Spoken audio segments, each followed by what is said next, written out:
Good morning student. आइए अब जानते हैं कुछ प्रॉपर्टीज हैं आवेश के कुछ गुण हैं प्रॉपर्टी ऑफ चार्ज। तो सबसे पहले जो इसका प्रॉपर्टी है वो है कंजर्वेशन ऑफ चार्ज। तो जैसा कि हमें पता है कि चार्ज को ना तो हम नष्ट कर सकते हैं ना ही हम उसे उत्पन्न कर सकते हैं, केवल और केवल हम उसे एक बॉडी से दूसरी बॉडी पे ट्रांसफर कर सकते हैं। तो कंजर्वेशन ऑफ चार्ज में सबसे पहले अगर आप डेफिनेशन लिखना चाहें तो लिख सकते हैं charge can neither be created nor be destroyed, it can transfer from one body to another. Conservation of charge का, ठीक है ना। दूसरे प्रकार से अगर हम बोलना चाहें कि कोई भी अगर आपके पास कोई अलग सिस्टम है, कोई आइसोलेटेड सिस्टम है, अलग निकाय, बात समझ में आ रही है, कोई अलग निकाय यदि है आपके पास तो उसमें जितना भी टोटल चार्ज होगा वो कैसा होगा, कंजर्व रहेगा। मतलब the total charge of an isolated system is constant. मतलब किसी भी अलग निकाय के लिए जो टोटल चार्ज होता है वो कैसा होता है, कंजर्व। अब सपोज करो हमारे पास एक सिस्टम है, इस सिस्टम में 3 बॉडीज है। इस बॉडी पे चार्ज मान लो 2 कूलम, इस पे 3 कूलम और इस पे हमने मान लिया माइनस का 2, ठीक है। ये हमारे पास कोई एक अलग सिस्टम है, इसमें 3 बॉडी है। एक बॉडी पे चार्ज है +2 कूलम, दूसरी बॉडी पे +3 कूलम और तीसरी बॉडी पर जो चार्ज है आपका ये कितना है, -2 कूलम। अब हमने क्या किया, इस सिस्टम को उठा के हमने इसे हिला करके और रख दिया। तो हमने बाद में क्या देखा, जो सिस्टम इसमें ये आपके 3 बॉडी है।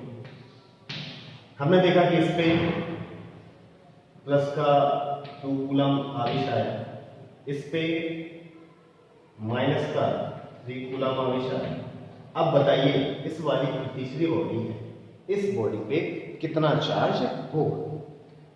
तो जैसा कि हमें पता है कि total charge of an isolated system is constant. कहने का मतलब है कि पहले सिस्टम में जितना आवेश होगा उतना ही आवेश किसमें होगा, दूसरे सिस्टम में। तो कहने का मतलब यहाँ पे हम ऐसे लिख सकते हैं कि पहले सिस्टम में Q1 + Q2 + Q3, पहले सिस्टम में जो आपका आवेश है टोटल आवेश Q1 + Q2 + Q3 ये इक्वल टू किसके होगा, दूसरे सिस्टम में, मतलब Q4 + Q5 + Q6। तो इन दोनों का जो टोटल चार्ज होगा वो कैसा होगा, बराबर होगा। क्यों होगा, क्योंकि हमें पता है ये एक आइसोलेटेड सिस्टम है और जो आवेश होता है उसके पास एक गुण होता है कि भैया उसके लिए जो किसी भी अलग निकाय के लिए टोटल चार्ज होता है वो कैसा होता है, कांस्टेंट। तो बस यहाँ से हम सीधा मान निकाल सकते हैं, प्लस का 2Q प्लस का 3Q और माइनस का 2Q इक्वल टू ये प्लस का 2Q माइनस का 3Q और यहाँ पे मान लो x है, यहाँ पे जो आवेश है या Q मान लो, x मान लो। इसे सॉल्व करेंगे तो ये और ये कट गया, 3Q बचा, 3 इस साइड आएगा, 3Q प्लस 3Q और माइनस का 2Q बराबर x। ये 6 हो जाएगा, 6 में 6 हो जाएगा 4, ये 4 होगा। तीसरा जो आवेश होगा इसके पास कितना, 4 कूलम का आवेश आएगा। तो बात समझ में, कंजर्वेशन ऑफ चार्ज का मतलब क्या होता है, चार्ज को ना तो हम नष्ट कर सकते हैं ना ही उत्पन्न कर सकते हैं, इसे हम एक बॉडी से दूसरी बॉडी पर ट्रांसफर कर सकते हैं। और किसी भी अलग सिस्टम के लिए जो अलग निकाय है, ना तो कहने अलग निकाय का मतलब क्या होता है, ना तो उसमें हम आवेश डाल सकें ना ही वहां से हम आवेश निकाल सकें, ऐसा जो सिस्टम होता है ये आपका क्या कहलाता है, आइसोलेटेड सिस्टम। तो ये होती है आपकी पहली property. Good morning student, welcome back to the class of 12th। तो जैसा कि हमने पिछली वीडियो में प्रॉपर्टीज ऑफ चार्ज के बारे में देखा था, इसकी जो पहली प्रॉपर्टी थी, पहली जो प्रॉपर्टी थी वो क्या था, कंजर्वेशन ऑफ चार्ज।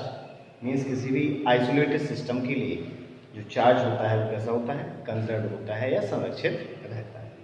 दूसरी जो इसकी प्रॉपर्टी होती है ये होती है क्वांटाइजेशन ऑफ चार्ज। अब क्वांटाइजेशन का मतलब क्या होता है? कोई भी चीज जो हमें फिक्स अमाउंट में अवेलेबल हो। क्वांटाइजेशन का मतलब क्या है? कोई भी चीज जो हमें कैसे अब मात्रा में अवेलेबल हो, फिक्स क्वांटिटी में अवेलेबल हो। जैसे आपने पेन खरीदा तो आप ऐसे तो नहीं बोलते कि भाई हमें 1.5 पेन दे दो या 2 पेन दे दो या 5 पेन दे दो। आप क्या कहेंगे? भैया हमें 1 पेन चाहिए, 2 पेन चाहिए या 3 पेन चाहिए। आप ऐसे नहीं कहेंगे कि मैं 2.5 पेन दे दूँ। क्या ऐसा पॉसिबल है कि आपको 2.5 पेन मिल सकता? नहीं मिल सकता।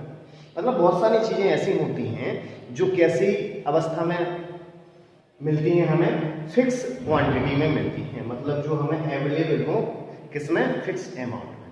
तो जो आपका चार्ज होता है इसके पास भी ये क्वालिटी पाई जाती है कि जो चार्ज होता है ये हमेशा फिक्स क्वांटिटी में अवेलेबल होता है। मतलब हम ऐसे नहीं कह सकते हैं कि हमें 1.5 कूलम आवेश दे दो, या हम ऐसे कहते हैं कि 2.5 कूलम आवेश दे दो। बात समझ में आ रही है? तो हम इन्हें ऐसे नहीं ले सकते हैं। कहने का मतलब है क्वांटाइजेशन का मतलब होता है पैकेट्स। ऐसे भी कह सकते हैं क्वांटा का मतलब होता है पैकेट्स, मतलब कोई भी चीज फिक्स अमाउंट में अवेलेबल हो। या दूसरी डेफिनेशन की फॉर्म में अगर हम देखें तो the smallest charge that can exist independently is charge on 1 electron. कहने का मतलब जो फ्री, इंडिपेंडेंटली फ्री है, मुक्त है, ठीक है ना, फंडामेंटल है, वो जो चार्ज होता है वो होता है 1 इलेक्ट्रॉन पे जितना आवेश होता है वही होता है आपका एक फंडामेंटल चार्ज। तो जो चार्ज है 1 इलेक्ट्रॉन पे 1.6 × 10⁻⁹ कूलम। ऐसे भी कह सकते हैं कि जो स्मॉलेस्ट यूनिट ऑफ चार्ज है मींस आवेश की सबसे छोटी इकाई वो क्या होती है? इलेक्ट्रॉन होती है, जिसपे चार्ज होता है 1.6 × 10⁻⁹ कूलम। तो कहने का मतलब समझ में आया? क्वांटाइजेशन का मतलब क्या है? जो आपका चार्ज है, आवेश है, ये हमेशा फिक्स क्वांटिटी में अवेलेबल होता है। दूसरे हम डेफिनेशन के फॉर्म में ऐसे भी कह सकते हैं कि charge always exist in integral multiple of fundamental charge. तो जो आपका फंडामेंटल चार्ज है मींस इलेक्ट्रॉन, तो जो आपका चार्ज होता है वो हमेशा इंटीजर के फॉर्म में होता है। किसके? फंडामेंटल चार्ज के। मतलब जैसे अगर हमें किसी भी बॉडी से चार्ज निकालना है, अगर हमें किसी बॉडी से क्या करना है? चार्ज निकालना है या किसी बॉडी को चार्ज देना है, तो हम कितना चार्ज दे सकते हैं, निकाल सकते हैं? तो हम integer multiple of fundamental charge. तो फंडामेंटल चार्ज आपका क्या है? इलेक्ट्रॉन। तो 1 ही निकाल सकते हैं, -1 ही निकाल सकते हैं, 2 ही निकाल सकते हैं, -2 ही निकाल सकते हैं, 3 निकाल सकते हैं, -3 निकाल सकते हैं, 4 ही निकाल सकते हैं, -4 ही निकाल सकते हैं। इस प्रकार से n ही निकाल सकते हैं और माइनस का n ही निकाल सकते हैं। तो किसी भी बॉडी से हम कितना चार्ज निकाल सकते हैं?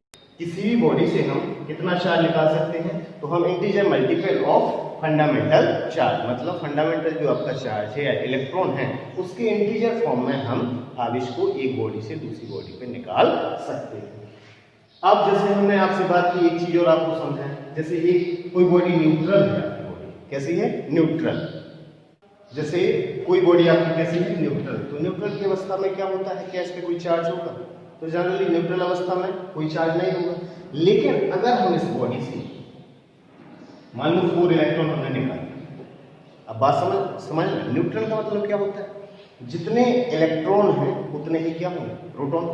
भाई न्यूट्रल का मतलब क्या होता है? जितने इलेक्ट्रॉन है, भाई चार्ज तो है बॉडी के पास, ये आपको पता था, लेकिन कैसी अवस्था में है? न्यूट्रल अवस्था में। अगर न्यूट्रल अवस्था में है इसका मतलब क्या होता है कि जितने इलेक्ट्रॉन हैं उतने ही क्या है? इसमें प्रोटॉन है। तो अब हमने क्या किया कि यहाँ से 4 इलेक्ट्रॉन निकाले। जब हमने यहाँ से 4 इलेक्ट्रॉन निकाले तो जो 4 प्रोटॉन होंगे अब वो कैसे हो जाएंगे? एक्टिव।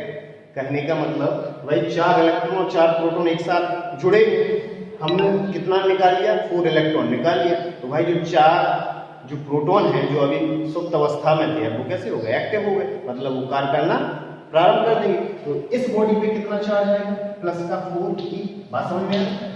इस पे जो चार्ज आएगा वो कितना आएगा? प्लस का 4 ही। और दूसरी बॉडी जो होगी जिस पे ये 4 इलेक्ट्रॉन जाएंगे उस वाली बॉडी पे चार्ज आएगा वो कैसा आएगा? नेगेटिव होगा। कहने का मतलब समझ रहे? मतलब किसी भी उससे जब अपन चार्ज निकालते हैं तो जिससे चार्ज निकलता है वो आपकी पॉजिटिव होती है और जहाँ पे चार्ज जाता है वो कैसी होती है? Body negative. या ऐसे कह सकते हैं कि ये देने वाला, ये लेने वाला। तो देने वाला बड़ा होता है, ये धनी व्यक्ति, ये आपका गरीब व्यक्ति होता है। तो भाई देने वाला हमेशा बड़ा होता है, तो इस पर पॉजिटिव आएगा। जो लेने वाला होता है वो कैसा होता है, गरीब मीन्स ऋणी व्यक्ति, तो इस पर क्या आएगा, ऋण आएगा। तो क्वांटाइजेशन का मतलब आपको स्पष्ट हो गया होगा कि क्वांटाइजेशन का मतलब होता है कि जो चार्ज होता है वो फिक्स अमाउंट में ही मिलता है। मतलब ऐसे नहीं मिलता है कि हम 1.5 इलेक्ट्रॉन लें, 2.5 इलेक्ट्रॉन ट्रांसफर कर सकते हैं या 4.5 इलेक्ट्रॉन ट्रांसफर कर सकते हैं, ऐसा हम नहीं कर सकते। हाँ, स्मॉलेस्ट जो यूनिट ऑफ चार्ज है वो हमने आपसे कहा कि इलेक्ट्रॉन है, और यही आपका फंडामेंटल चार्ज है। इससे छोटे भी आवेश की खोज हो चुकी है, जिन्हें क्वार्ट्स, एंटी क्वार्ट्स कहते हैं, जिनका मान E/3 2E/3, मतलब ये फंडामेंटल है, ये किसी पे डिपेंड नहीं करता है। लेकिन जो आपके क्वार्ट्स और एंटी क्वार्ट्स होते हैं ये इलेक्ट्रॉन पे डिपेंड करते हैं, मतलब ये इलेक्ट्रॉन के 1/3 होते हैं, 2E/3 होते हैं, कहने का मतलब समझ रहे हैं। लेकिन फंडामेंटल जो चार्ज होता है वो आपका क्या है, इलेक्ट्रॉन ही है। तो ये होता है आपका क्वांटाइजेशन ऑफ चार्ज। अब इसके बाद हम देखते हैं कि जो आपका पॉजिटिव प्रतिकर्षित करते हैं, पॉजिटिव और नेगेटिव आकर्षित करते हैं। तो भाई कितने बल से ये एक दूसरे को प्रतिकर्षित करते हैं, कितने बल से ये एक दूसरे को आकर्षित करते हैं, इसके बारे में जो आपके कूलम साहब हैं उनने एक नियम दिया था, उस नियम को हम नेक्स्ट वीडियो में